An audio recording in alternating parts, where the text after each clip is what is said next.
The plant-based narrative itself is not going to fix you, and it's not going to fix the planet the way it's pushed. But it goes in detail how the Seventh-day Adventists kind of took over nutrition and dietetics, and how they still to this day control all these schools and major organizations. And a lot of what we recommend to people as nutritionists and dietitian comes from the Garden of Eden diet from the Seventh-day Adventists. And if you knew how much power they had, you'd lose your mind. It's crazy. Yeah. Yes. Dive into the research. Try to figure out like the names of those people who started the whole Academy of Nutrition and Dietetics, this whole movement of eating more plants. This whole idea that plants are healthy for you. It is all rooted in religious motivations, and mainly also the fact that masturbation and libido, best marker for health, is a sin.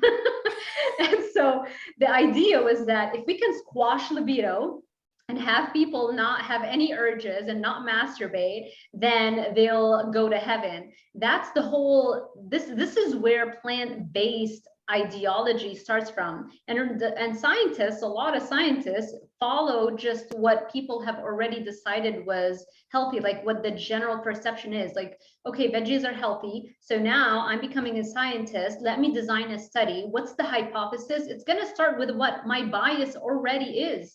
It's wrong. That shouldn't be how science is conducted, but that's how it is the vast majority of the time. You're already starting out. It's like you're already climbing the wrong mountain. That's 99% of nutrition science. It's crazy.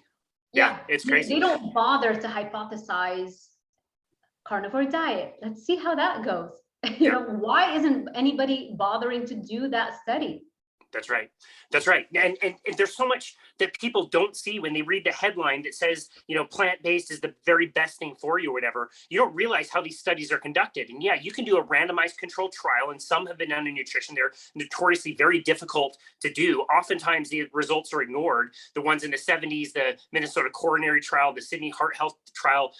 But most of the ones that are done today are epidemiological. You give somebody a questionnaire to fill out. How many times in the last year have you eaten an apple? And they don't distinguish. Like, it could be a whole apple, or they even say on there, it may be like a half a cup of apples from the store. Like, first of all, those aren't the same thing. Second of all, what do you mean? How big is the apple? There's a fantastic, we'll link to this. There's a fantastic video out there that they're coaching somebody through. It's a farce, the whole thing, but they're coaching somebody through how to fill out a food frequency questionnaire. And one of the last things they come to is like, how many ribs do you typically eat? And he holds up some ribs and he counts on his hand like 6 ribs. He's like, no, in cups. How many cups of ribs do you consume? And he's like, what the hell? Yes. That's what they are. That's what they are.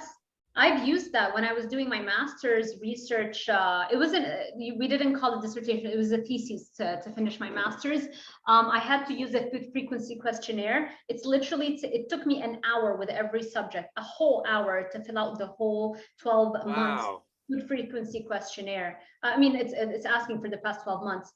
And by the end of it, they are about to kill you. They just want to be done with that questionnaire. You know, they just want to be through.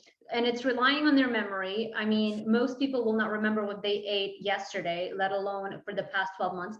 Not only that, it is inherently flawed. The whole food frequency questionnaire completely does not care about asking about the burger bun, for example, the fries and the sodas. They'll ask you about the burger. And then the follow-up questions about how often you eat a burger are, is it lean beef or not? Because they're so worried about the fat content and the saturated fat in beef, but they don't bother to ask about what really constitutes the bulk of that burger, which is the carbohydrate component. Why aren't we asking about the burger bun, the French fries, the sodas, the salad dressings that you add on top of it, and the sugary dressings? That's over 60–70% of the calories you're getting in that burger. They don't even ask about that. You know, they ask about a burger, they ask about a pepperoni pizza to see if you're a meat eater. Well, how about the actual pizza? You know, like that's what they're looking at when they're looking at meat eaters versus non-meat eaters. They're looking at people who are eating the burgers and the pizzas, and they're labeling those as meat eaters. And then they're looking at the people who tend to believe the nutrition recommendations and try to work out and not smoke, and they live already a healthy lifestyle.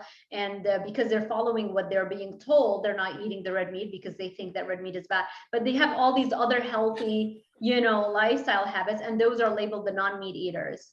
And that's 90%, if not more, of nutrition studies out there.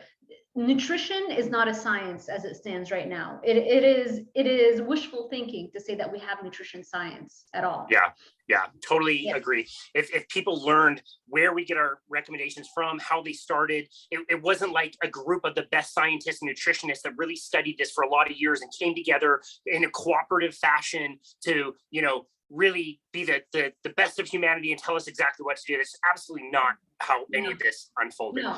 And I Wow. I get why this is happening. It's very hard to do a nutrition study. There are so many variables.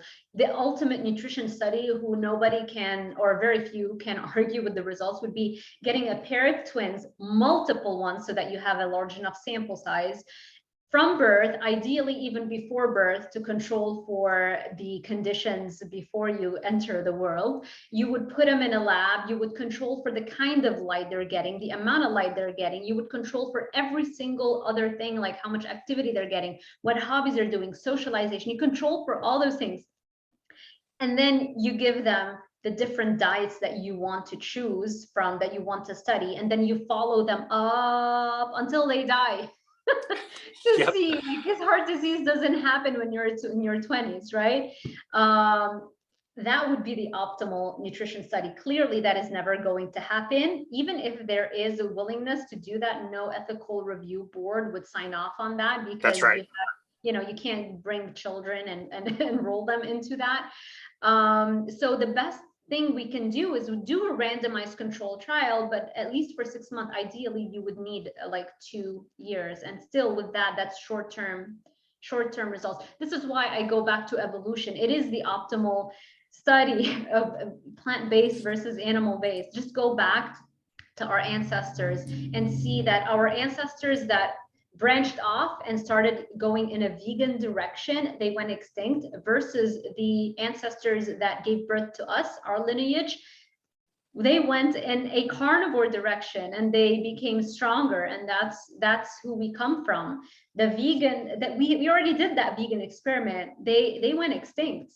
That's right. So. That's right. This is where the value comes in when we're talking to people who are into, paleoarchaeology, people like Dr. Bill Schindler, Dr. Mickey Bindor, people we've interviewed in the past who have studied evolution, and they know that man was a fat hunter. We needed fat. We needed animals. Plants don't grow 365 days out of the year. They're not giving you food all the time. And the food they give you is vastly different than what most people would recognize in a grocery store today. It's totally, totally different. And without that evolutionary context, it would be very difficult to kind of parse those things out, but you're absolutely right. I do want to go back to some of those, the anti-nutrients that you find in plants. This is where I think it gets to be a little bit weird, and people get to, they start thinking like, wow, spinach may not be the very best thing for me. My kale smoothie in the morning might not be the best thing for me. Can you explain a little bit why plants have so many chemicals that fight back? And can maybe we can get into some of those other plant toxins that can cause a lot of damage?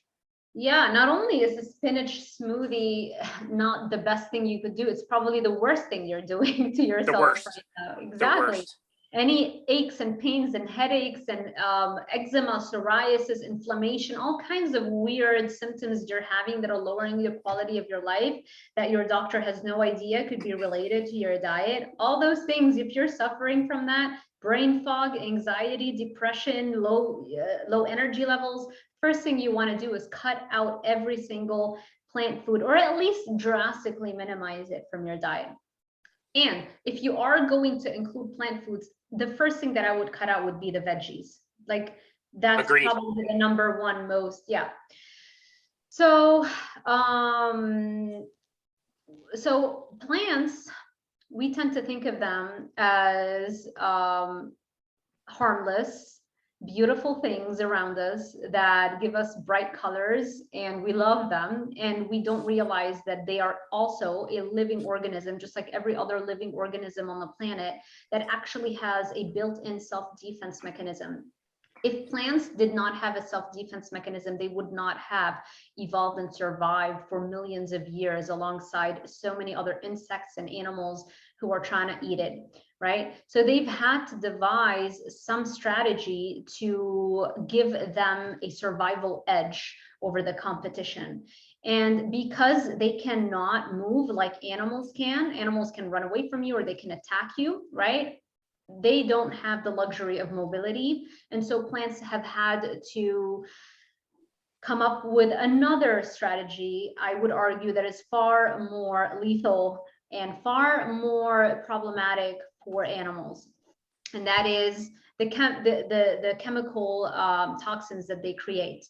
They are master chemists, to quote Dr. Stephen Gundry, even though Dr. Gundry knows that he still is eating his plants. I cannot get mind blowing. Mind blowing. I know, it's like you helped so many people become carnivores, but you're still eating the plant foods. Like, even if you pressure cook the food, I've done even YouTube videos on that. I mean, there are studies that have been published. They get the food, they put it through a pressure cooker and different modes of cooking, and they see how many anti-nutrients are left, and they still have anti-nutrients. You cannot ever 100% eliminate plant toxins. They will always be there. You might drastically minimize them, but why eat them at all? There's no nutrition that's found in plants that you cannot find in animal foods in a better form and in much higher amounts. So plants are master chemists, and they create toxins in them as their form of defense, like guided missiles that will, once you ingest, they're gonna go and attack various different components in your body. It depends on what plants you're eating, what toxin it has in it. It's gonna affect whatever relevant physiological function. Like, for example, the aquaporins can affect the water channels in your cells. That's one example. Another example are lectins, which is another one that Dr. Stephen Gundry talks a lot about. Lectins are found in grains and beans in very high amounts, but they're found in far more plant foods. And they have been shown to literally travel via the vagus nerve, which is the nerve, like a highway that connects your digestive system and your brain.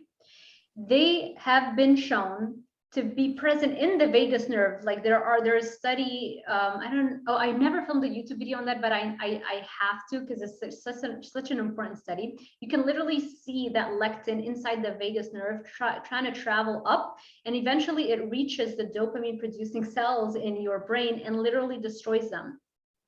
And yeah, Dr. Paul Mason. Yep. Did I say that right? Yes. Yep. I haven't watched a presentation of his recently, but I urge everybody to check out all his talks. He's got a wealth of information. He talks about that study in one of his presentations. I think he has one only on lectins. So if you can find the talk that he's given on lectins, he talks about that study, and he shows you the picture of that lectin traveling in the vagus nerve. And he's talking about how lectins can lead to Alzheimer's disease, because and Parkinson's, because Parkinson's is particularly characterized by the destruction of dopamine producing cells in the brain. And so if you're eating lectins and they're traveling via your gut, reaching the dopamine cells and destroying them, what do you think is going to happen if you have that genetic tendency and it runs in your family? What do you think is going to happen when you're 60 or 70 or 80?